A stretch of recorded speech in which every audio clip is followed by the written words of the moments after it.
The A major chord. Right, I'm going to teach you 3 ways of playing the A major chord. And the reason I'm going to show you 3 different ways is because everyone's fingers are different. I've had people who find one grip that they just cannot do at all, so it's good to have another one you can do instead. And the third one is kind of a rock and roll version of the same thing. But I'd usually prefer you to learn one of the first 2. First shape I'm going to show you is we're going to play first finger goes on the D string of the 2nd fret. Your 2nd finger goes on the G string of the 2nd fret. And your 3rd finger goes on the B string of the 2nd fret. Now, as you might be able to tell if you've put your fingers in this shape now, is that everything's on the 2nd fret, so it can be a bit cramped. So if you've got really big fingers, you might find this chord hard to play, which is exactly why I'm going to show you how to play the 2nd pattern in a moment, the 2nd shape in a moment.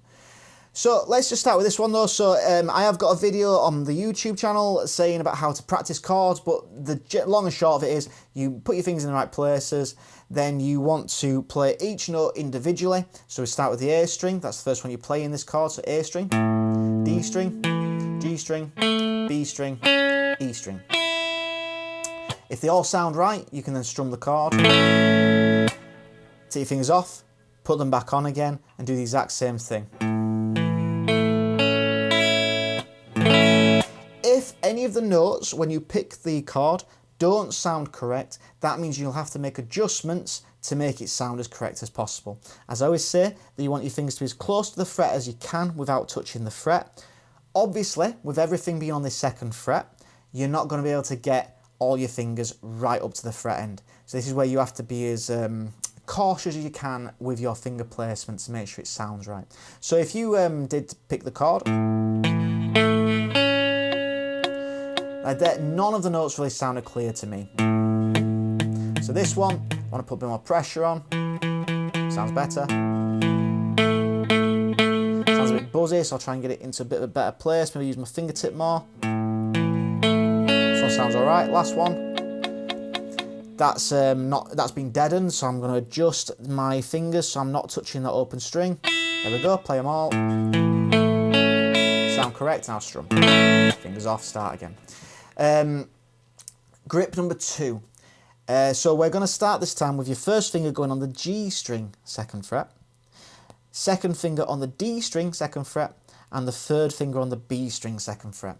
So you notice we're playing the exact same notes, same strings, everything's the exact same, but this time we just switched around to 2 of the fingers, which now means that you might be able to fit your fingers inside this 2nd fret easier.